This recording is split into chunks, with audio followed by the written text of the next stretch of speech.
Bonjour, bonjour, bonjour tout le monde. Bonjour, bonjour, que Dieu vous bénisse, que le Dieu Tout-Puissant, Créateur des cieux et de la terre, vous bénisse aujourd'hui. Alors, c'est Mario et aujourd'hui, je prends un moment pour vous saluer. Je prends un moment pour partager quelques bonnes choses avec vous, partager avec vous des paroles, vous faire entendre des paroles de sagesse et des paroles de vie. La parole de Dieu, c'est la parole de vie. La parole de Dieu, c'est... La parole de Dieu transforme une vie. La parole de Dieu peut te sauver. La parole de Dieu peut te délivrer si tu crois. La parole de Dieu peut t'amener la guérison, la délivrance, la résurrection et la vie. Et c'est la parole de Dieu que je viens vous apporter. Pas ma parole personnelle. Pas ma parole personnelle, mais la parole de Dieu telle que venant de la Sainte Bible, la parole de Dieu. Car le Dieu Tout-Puissant, Créateur des cieux et de la terre, nous a parlé. Et d'ailleurs, Dieu lui-même est venu sur la terre. Dieu lui-même est venu. Et depuis le début, depuis que Dieu a créé l'homme, il parle à l'homme. Dieu est un Dieu qui parle, un Dieu qui a une bouche pour parler, n'est-ce pas? Celui qui a donné à l'homme la bouche, lui n'aurait-il pas une bouche pour parler? Ne saurait-il pas s'exprimer? Ne sait-il pas parler? Hein? Ne sait-il pas communiquer? Ne sait-il pas s'exprimer, exprimer ses pensées, exprimer ses désirs, les désirs de son cœur? Ne sait-il pas faire connaître ses décisions? Ne sait-il pas exprimer, ne sait-il pas, par exemple, enseigner quelque chose à quelqu'un? N'est-il pas capable de nous enseigner quelqu'un? N'est-il pas capable de faire connaître son message, de répandre son message, sa parole?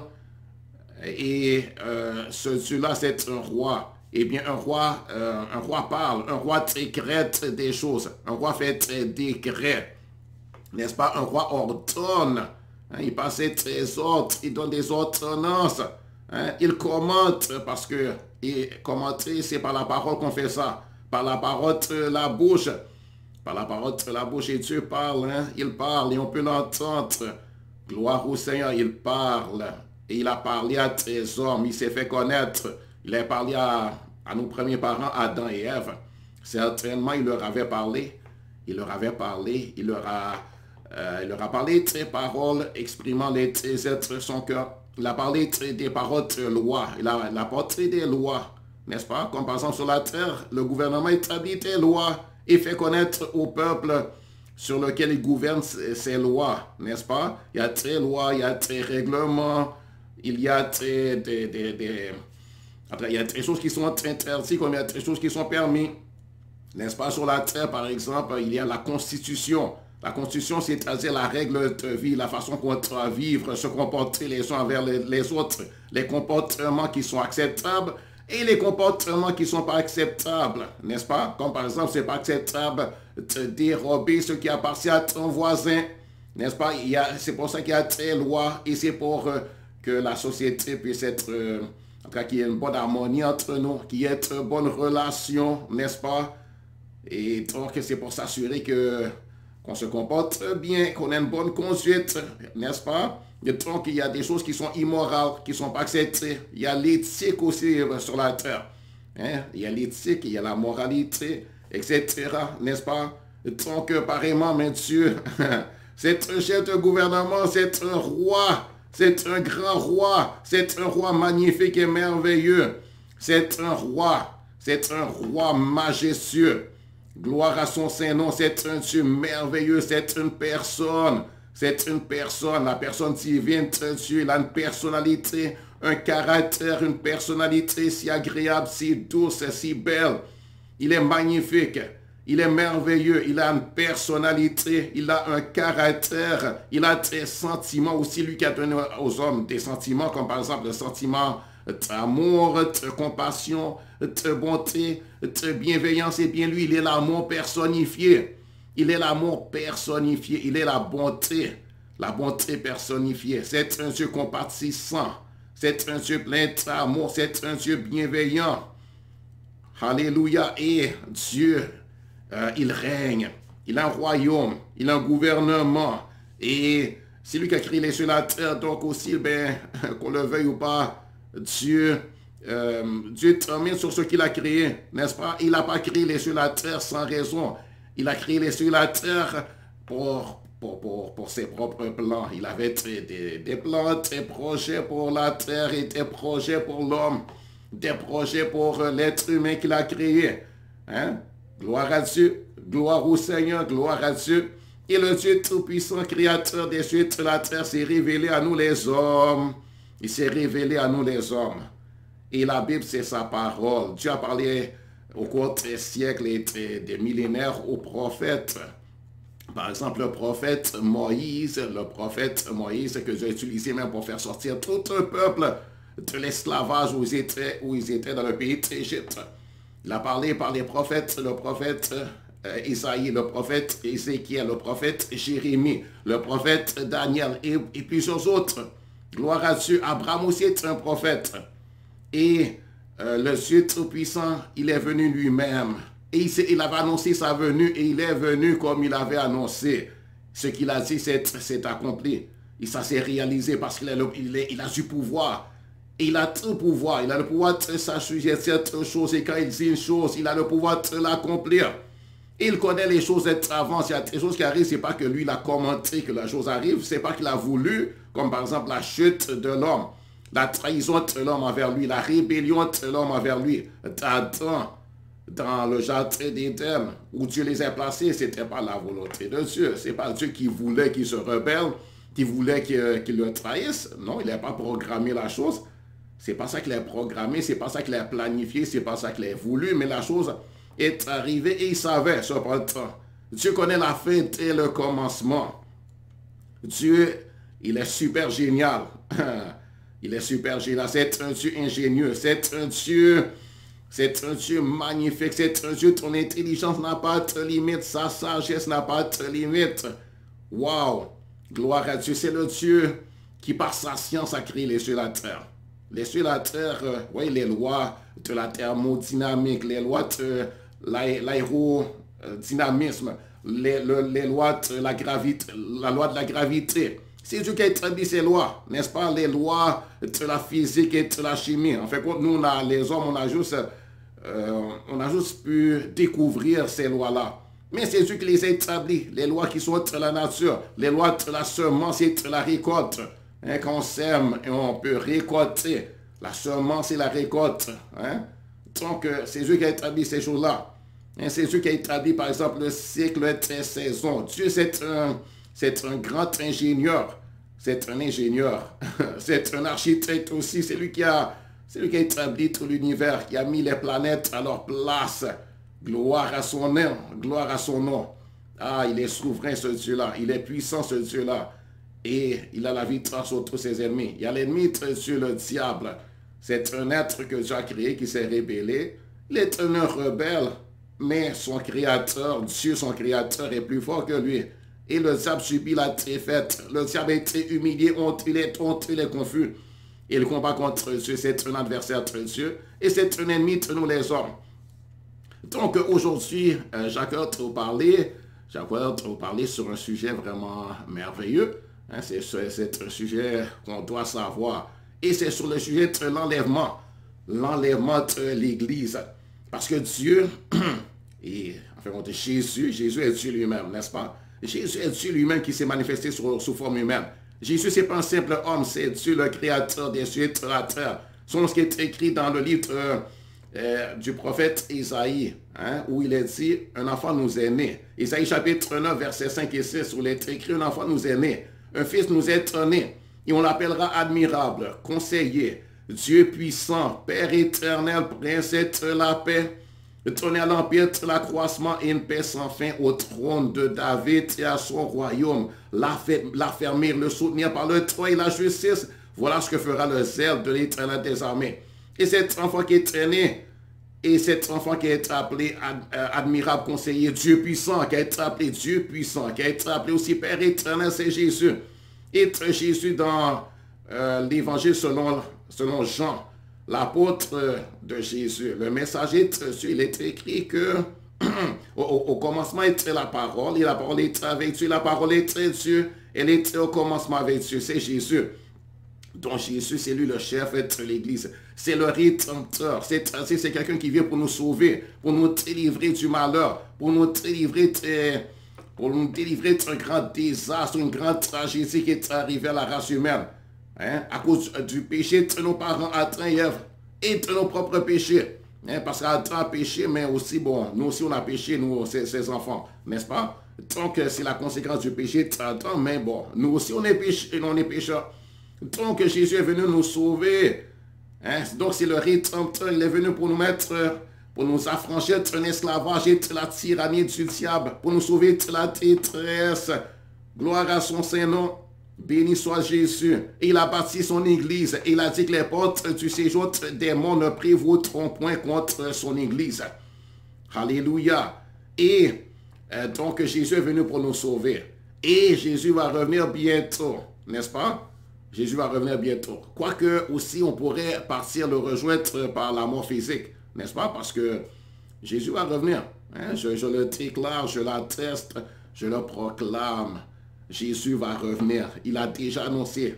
Il a déjà annoncé, c'est écrit clairement. Et il a dit encore et encore, il continue de répéter, de se préparer. Jésus revient. Il va venir chercher son église. Il va venir chercher. Et l'église, c'est qui? L'église, c'est le corps de tous ceux qui sont ses enfants nés de nouveau, sauvés par grâce, par le moyen de la foi. C'est des hommes et des femmes. Des hommes, des femmes. Quand je dis hommes et femmes, je parle de masculin mais féminin. Hein, c'est des hommes et des femmes de tout âge. Il y a des petits-enfants, et même des petits-enfants qui croient. Et des petits-enfants qui ont cru au Seigneur Jésus. Pour avoir entendu sa parole, ils ont cru. Ils ont demandé à Jésus à les sauver, à leur donner la vie éternelle qui s'obtient gratuitement par la foi. Donc, pour faire partie de l'Église et pour faire partie de ceux qui seront enlevés, eh bien, il faut naître de nouveau, comme Jésus a dit. Jésus avait dit dans Jean chapitre 3 que pour voir le royaume des cieux et rentrer dans le royaume des cieux, le royaume des cieux, c'est là où Jésus a son palais, c'est là où il a son trône, c'est le ciel de Dieu, n'est-ce pas? Le paradis de Dieu, pour y aller, pour y rentrer, pour le voir, pour avoir accès là, et pour pouvoir participer dans les célébrations, dans les réjouissances du ciel, dans la vie du ciel, dans les activités du ciel, il faut naître de nouveau. Il faut naître de nouveau pour pouvoir rentrer et pour pouvoir le voir et pouvoir rentrer. Hein? Donc si tu n'es pas de nouveau, tu ne peux pas rentrer. Comment on fait pour naître de nouveau? Simplement croyons au Seigneur Jésus. Hein? C'est une grâce que Dieu nous fait. Hein? C'est par miséricorde.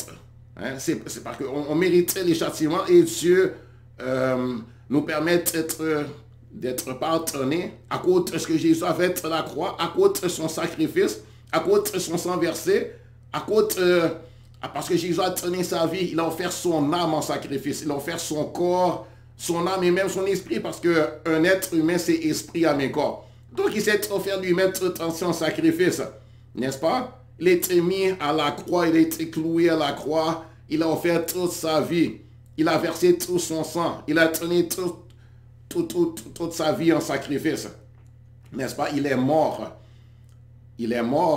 on le sait, il a été frappé, humilié, il a été rejeté, il a été condamné injustement, et il n'a pas plaidé sa cause, il n'a pas ouvert la bouche, il a été amené comme une brebis muette devant ceux qui l'attendent, d'après ce que la Bible dit. Donc maintenant, pour pouvoir faire partie de l'Église, il suffit de croire au Seigneur Jésus et de recevoir le pardon des péchés en confessant nos péchés à Dieu et en croyant dans l'œuvre accomplie à la croix. Et ne dépend pas de tes bonnes œuvres, de tes prétendues bonnes œuvres, tes bonnes actions que tu as faites, de ta bonne conduite. Ne dépend pas de tes aumônes. Ne cherche pas à te dépendre de tes aumônes, de tes bonnes œuvres. Ne dis pas que tu as gardé les commandements de Dieu. Parce que tu ne les as pas gardés. Tu ne les as pas gardés parfaitement, tu ne peux jamais même les garder parfaitement. Il n'y a personne qui a réussi à garder les commandements de Dieu parfaitement. Aucun homme. Excepté Jésus lui-même lorsqu'il était venu sur la terre. Jésus seul. Tout homme est né pécheur. Le péché est attaché à ta nature depuis que tu es né. En fait, depuis que tu es dans le ventre de ta mère, tu es déjà souillé. Tu étais déjà souillé. Dès que tu es rentré dans son ventre, tu as été souillé par son sang. Tu as été souillé par le sang de ta mère. Tu as été souillé par la vie de ta mère. Tu as été souillé. N'est-ce pas? Et ton père aussi était déjà souillé. Hein? Ton père était déjà souillé. Son sang était souillé. Son âme était souillée. Son esprit était souillé. Il était souillé moralement. Il était souillé intellectuellement, mentalement. Il était souillé sexuellement. Il était souillé à tous les points de vue. Ta mère aussi était souillée. Souillée du péché. Hein? Souillée des immoralités. Souillée de... Enfin, sa nature était déjà souillée. Donc c'est comme ça. N'est-ce pas? Donc, il ne faut même pas essayer de te dépendre de tes bonnes œuvres. Hein?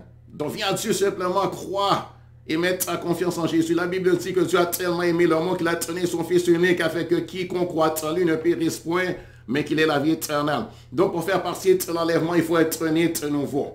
Il faut avoir reçu le Saint-Esprit de Dieu. Il faut t'assurer d'avoir reçu le Saint-Esprit. Le Saint-Esprit, c'est l'Esprit de Dieu lui-même. Donc, demande à Dieu de te sauver, de te donner la vie éternelle.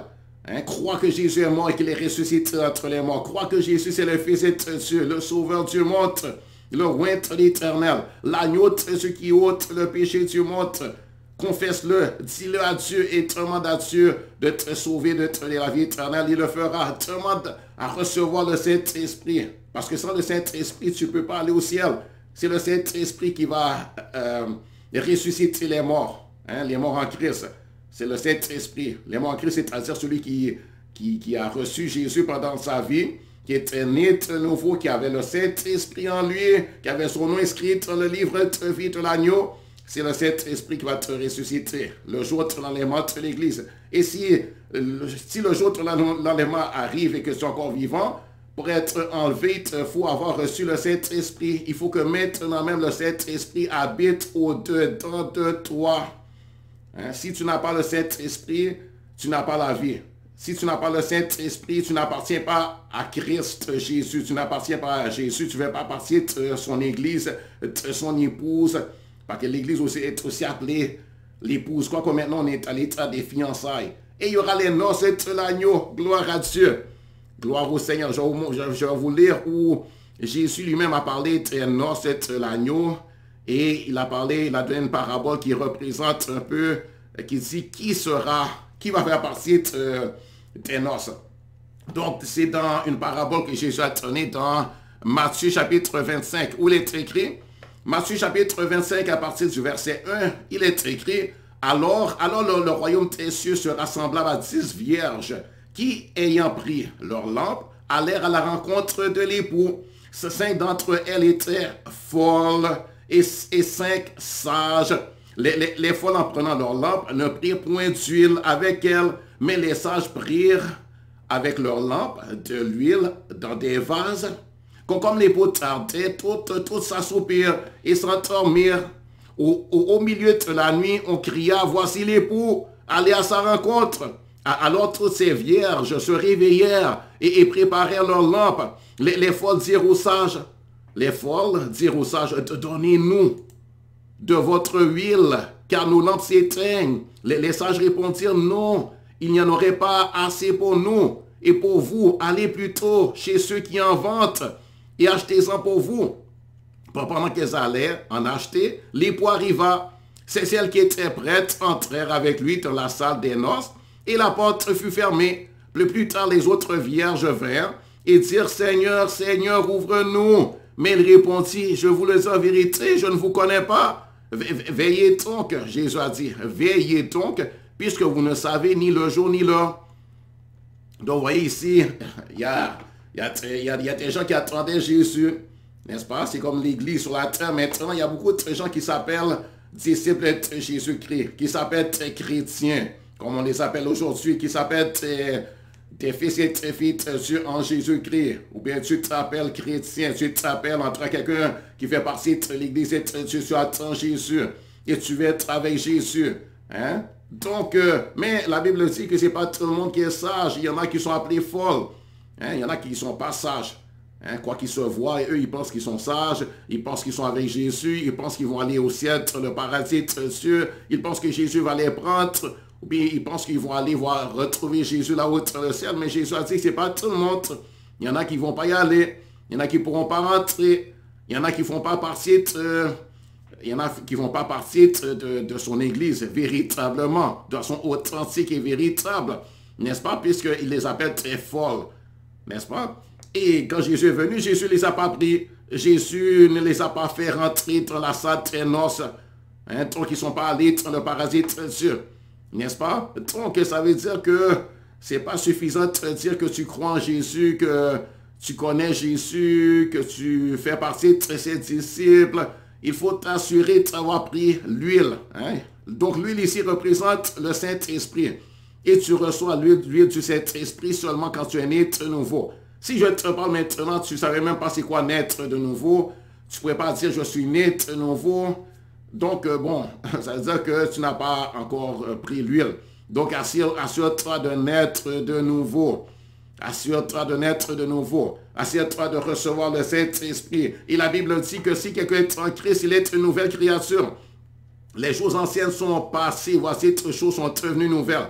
Donc si tu as reçu le Saint-Esprit, en tout cas tu penses l'avoir reçu, mais tu ne vois aucun changement dans ta vie. Et tu ressembles exactement aux gens du monde, à ceux qui n'ont pas Jésus. Et tu n'as vu aucune transformation en toi. Tu ne ressens pas Jésus. Tu ne vois pas le caractère de Jésus en toi. Tu ne vois pas en toi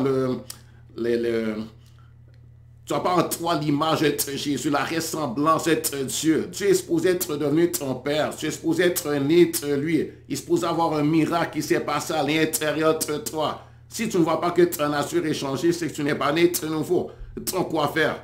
Se décourager, abandonner et renoncer à tout, puis dire, ok, j'abandonne, ça ne marche pas pour moi. Bien sûr que non, ne te décourage pas, n'abandonne pas. Mais maintenant, fais ce que Dieu te dit, sois sincère premièrement envers Dieu. Sois sincère, n'est-ce pas? Sois sincère, ne joue pas la religion. Ce qui intéresse à Dieu, ce n'est pas de faire la religion, n'est-ce pas? Mais sois sincère et puis assure-toi d'avoir cru la vérité. Parce qu'il y a beaucoup de gens qui apportent de faux messages, un faux enseignement. Qui te disent que, par exemple, pour être avec Jésus, pour faire partie de Jésus, tout ce qu'il te suffit de faire, c'est, par exemple, d'être baptisé quand tu es très bébé. Le baptême des bébés, ça ne vient pas de Dieu. Le baptême, ce n'est pas pour les petits bébés qui ne savent rien, que les gens baptisent alors qu'ils sont très petits bébés, qui ne comprennent pas, qui n'ont pas la foi, qui n'ont pas la compréhension de ce qu'ils font. D'ailleurs, ce n'est même pas eux qui ont décidé, c'est leurs parents. Ceux qui te disent ça, ils sont dans l'erreur. Si tu penses que c'est ça qui fait de toi les disciples de Jésus, ceux qui vont monter, aller là-haut dans le ciel, tu te trompes. Tu as été trompé. Il y a des gens qui t'ont trompé, qui t'ont menti. C'est un faux enseignement. C'est un faux prophète. C'est des personnes qui t'ont trompé, qui t'ont mis dans l'égarement, qui t'ont mis dans un chemin de perdition. Saute ce chemin de perdition. Si tu penses que c'est tes bonnes œuvres qui vont te faire aller dans le paradis de Dieu, qui te rendent agréable à Dieu, qui te permettent d'entrer dans le royaume de Dieu et de faire partie des glorifiés, de ceux qui seront glorifiés, de ceux qui vont hériter l'honneur, la gloire, l'immortalité avec Jésus. Si tu penses que c'est ça, tes bonnes œuvres, tes bonnes actions, l'aumône que tu as donné aux pauvres, le fait que tu as fait ce qu'on appelle la confirmation, le fait que tu as fait en tout cas des cérémonies, certaines cérémonies, et puis tu comptes sur ça, ou bien même tu t'es baptisé alors que tu es adulte, le baptême d'eau. Mais c'est juste ça, c'est pas ça, c'est pas le baptême d'eau qui sauve, c'est pas se faire plonger dans l'eau, ou bien faire couler de l'eau sur ta tête, c'est pas ça qui sauve. Il faut naître de nouveau, c'est Jésus lui-même qui l'a dit. Dans Jean chapitre 3, va le lire par toi-même. Il faut naître de nouveau. Si tu ne sais même pas c'est quoi naître de nouveau, ou bien on ne t'a pas prêché la nouvelle naissance, c'est qu'on t'a trompé, tu as été séduit. Donc, sorte ces fausses églises-là, sorte ces fausses assemblées. Il y en a plusieurs. Par exemple, il y a ceux-là qu'on appelle les Mormons. Sorte là, c'est une fausse église. Ils s'appellent l'église de Jésus-Christ très saint, très dernier jour, mais ils ne sont pas très saints du tout. Ils ne font pas partie de l'église. Sorte là. Si tu es parmi les témoins de Jéhovah qui renient la divinité de Jésus, sorte là. Si tu es dans une église qui prêche, qui te parle que Marie est toujours vierge, qui te parle de la Vierge Marie et qui te dit de prier à Marie, alors qu'il ne faut pas prier à Marie, qui te dit qu'il faut prier au Saint, alors qu'il ne faut pas prier au Saint, aux morts. Même si la personne avait une vie magnifique sur la terre, ne prie pas ni à Pierre, l'apôtre de Jésus, ni à Paul ou n'importe quel saint. Prie seulement à Jésus. Si tu es dans ce genre d'église, là, on t'a menti. Il t'a trompé, cette personne-là. Le chef de cette église est un faux.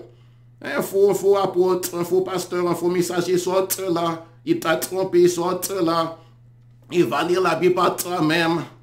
Va lire la Bible par toi-même, tu vois qu'il t'a trompé. Marie a eu 13 enfants. Marie n'est pas toujours vierge. Marie était vierge seulement quand elle a eu Jésus, mais après, elle a couché avec son mari. Et dès qu'on couche avec un homme une seule fois, on n'est plus vierge. Donc, alors, ne te laisse plus tromper. Je te dis la vérité pour ton bien. Donc, aussi, une chose importante, Jésus a dit que, Jésus a parlé de la sanctification.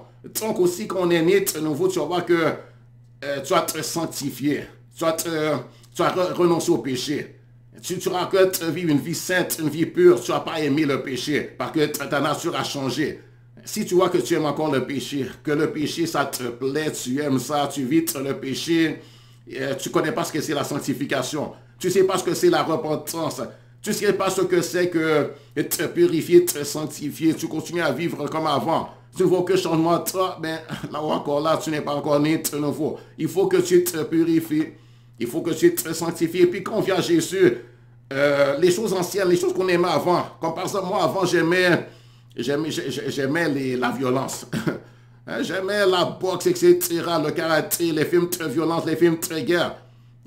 Et ces choses-là, bon, et aussi je mens très facilement. Je mens très facilement, j'insultais les gens aussi. J'insultais les gens. Donc, si quelqu'un m'insultait, je l'insultais. Mais maintenant, je me suis repensé de ça. J'aime pas du tout ces choses-là. Je déteste le péché. Je hais le péché. Je déteste le péché. Moi, j'aime ce qui est de Dieu. J'aime la parole de Dieu. J'y prends plaisir. Et je me purifie, je me sanctifie. Je marchais dans la repentance. Je me suis repenti et je continue à chercher dans la parole de Dieu ce que je dois, comment je dois me purifier. Et la parole de Dieu, c'est ça, c'est l'eau pure. Quand tu reçois la parole de Dieu te nettoie. La parole de Dieu nettoie ta pensée, tes raisonnements, tes réflexions. Même ton caractère sera nettoyé. L'ancien caractère qui est impur, l'ancien caractère qui est orgueilleux, n'est-ce pas? L'ancien caractère, c'est envieux, orgueilleux, rebelle, désobéissant. L'ancien caractère, c'est cupidité, avarice. L'ancien caractère, c'est insoumission à Dieu. L'ancien caractère, c'est incrédule, doute, être douteux, etc. L'ancien caractère sera nettoyé, va partir. On sera nettoyé de cette mauvaise chose. Parce que notre caractère a été souillé. Maintenant, on va prendre le caractère de Jésus, d'honnêteté, d'intégrité, de droiture, de justice. Béni soit l'Éternel. On va rester dans Jésus. Gloire à Dieu, béni soit l'Éternel. Alléluia, le Saint-Esprit. Vous voyez, le Saint-Esprit, il est saint. Il n'y a pas de impureté en lui. Le Saint-Esprit, il vient et il nous nettoie. Et il produit en nous une pureté de cœur, pureté de la pensée. Aussi sexuellement, tu seras pur. Là où tu faisais de la débauche, tu te repens. Tu n'aimes plus la débauche, tu te repens. Là où tu courais après les femmes. Là où tu étais adultère, tu te repens de cela. Tu as la crainte respectueuse de Dieu. Tu vois, il y a un changement. Moi, avant j'étais dans ces jours-là aussi. La débauche, je regardais des films que je n'étais pas regarder, des films où il y avait de la nudité. Dans mon ancienne vie. Mais ce Mario-là, il est mort. L'ancien Mario. Celui qui était pas né de nouveau, il est mort. Il a été crucifié. Et je suis ressuscité avec Jésus. Gloire à Dieu. J'ai une vie nouvelle maintenant. Je ne regarde plus les films impurs, les films pornographiques. Je ne fais plus ce genre de choses-là. Je ne regarde plus les films, les genres de films que je regardais avant, Bleu Nuit, etc. C'est fini ces jours-là. Je me suis repenti. Je ne vais plus dans les discothèques. Je ne vais plus dans le 32 dôme entre les discothèques. Je connais ces jours-là. Mais je me suis repenti. Maintenant, ce que j'aimais, je déteste. Maintenant, ce que je n'aimais pas, Hein? Avant, je n'aimais pas, bon, j'aimais pas les choses très sûres, je connaissais même pas, puis c'était pas, hein, je n'aimais pas les choses très sûres. Mais maintenant, j'aime les choses très sûres, j'aime la parole très sûre. Et puis, je reçois la parole très sûre. Que ce soit la parole très réprimante, je reçois. La parole très correction, je reçois. Les paroles de la loi très sûre, je reçois, j'aime. Hein? Même si ça fait mal, parfois. Hein? Les reproches, c'est pas... Mais les reproches très sûrs, ça fait du bien. Les réprimandes très sûres, ça fait du bien. Les enseignements très sûrs, ça fait du bien. C'est pas seulement Dieu n'apporte pas seulement tes paroles de félicitations, ou bien tes paroles pour te dire je t'aime, je t'aime. Oui, il nous aime. Mais il n'y a pas seulement des paroles de félicitations pour dire je t'aime, etc. Tu es une créature merveilleuse, etc. Dieu nous dit tu es pécheur, repens-toi pécheur, hein, n'est-ce pas? Dieu nous dit de nous repentir de la débauche, etc., de l'immoralité, de l'adultère. Hein? Si avant, par exemple, on couchait avec les filles sans être mariés, hein, sans être mariés, on avait des relations sexuelles hors mariage, on se repent de cela. N'est-ce pas? Quand on est dans le monde, en tout cas, il y a des gens qui croient au Seigneur Jésus, et puis pour eux, ils pensent qu'ils peuvent coucher avec un homme sans problème. Ils peuvent habiter avec un homme sans être mariés, avec une femme ou un homme sans être marié, avoir des enfants sans être marié, alors que c'est péché, c'est un grave péché. C'est la débauche, c'est grave devant Dieu. C'est l'immoralité, il faut se repentir de cela. Mais dans le monde, en tout cas, les gens le font facilement, hein? Hein, ils font facilement, comme par exemple au Canada, il y a beaucoup de gens qui vivent en concubinage. Beaucoup de gens qui vivent comme s'ils sont mariés, alors qu'ils ne sont jamais mariés. Ils ne sont pas mariés, ils continuent à vivre ainsi. Et puis même le gouvernement les reconnaît comme s'ils étaient mariés. Ils retiennent les impôts sur eux, mais le gouvernement fait mal. Parlant du gouvernement humain. Donc, alors il faut se repentir. Hein? Et une chose importante aussi, il faut pardonner ceux qui ont péché contre nous. Jésus a dit que si on ne pardonne pas ceux qui ont péché contre nous, lui non plus, il ne nous pardonnera pas nos péchés. Donc, il faut pardonner. Alors, tu seras prêt pour l'enlèvement.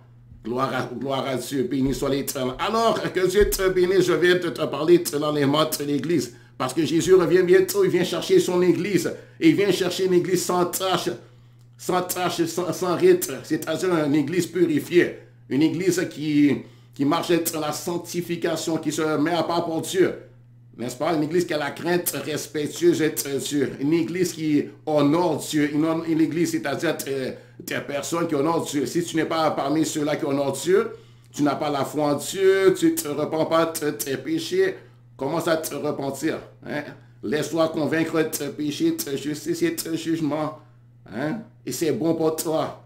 Gloire à Dieu. Moi, j'ai reçu les paroles, je me suis repenti. Je me suis laissé convaincre de péché, de justice et de jugement. Et j'ai cru la parole, j'ai reconnu, je suis pécheur. Et je me suis repenti de mes péchés. Et maintenant, je ne suis plus un pécheur, maintenant je suis un juste. Je suis un de ceux-là qui se mettent à part pour Dieu, qui sont sanctifiés. Et je ne suis pas juste de ma propre justice. Jésus, c'est ma justice. Alors que Dieu te bénisse. Et si tu n'es pas encore né de nouveau, fais ces prières. Fais ces prières maintenant. Dis, ô Seigneur Jésus, je veux faire partie de ton Église. Je veux faire partie de ceux-là qui seront enlevés, de ceux-là qui pourront monter et être avec toi toujours, et faire partie de noces de l'agneau. Je veux faire partie de l'Église qui est appelée la fiancée de Jésus et qui sera l'épouse de Jésus dans un sens spirituel. Je veux t'appartenir. Je veux être sauvé. Je ne veux pas périr. Je ne veux pas me retrouver en enfer. Je ne veux pas subir le jugement terrible de Dieu. Je ne veux pas que la malédiction vienne sur moi. Mais je veux être délivré de toute malédiction maintenant même. Je veux être délivré de toute condamnation maintenant même. Je veux être délivré de la tyrannie du diable maintenant même. Je veux être délivré des conséquences de mes péchés maintenant même. Je veux être délivré des conséquences du péché d'Adam maintenant même. Je veux avoir la vie éternelle maintenant même. Je veux ressusciter spirituellement parlant maintenant même. Je veux faire partie de tes enfants maintenant même. Je veux naître de nouveau maintenant même. Je veux devenir une nouvelle créature maintenant même. Je veux devenir une nouvelle créature maintenant même. Je veux devenir ton enfant d'adoption maintenant même. Je veux l'adoption. Je veux l'adoption. Je veux la rédemption de mon âme. Je veux que mon âme soit délivrée du péché. Délivré de l'emprise du péché sur ma vie. Je veux être délivré de l'emprise du diable aussi sur ma vie. Je ne veux plus être esclave de la drogue. Je ne veux plus être esclave du sexe impur. Je ne veux plus être esclave du péché. Je ne veux plus être manipulé par tes démons. Je ne veux plus vivre pour satisfaire la chair et ses passions. Je ne veux plus vivre pour satisfaire la chair et ses mauvais désirs.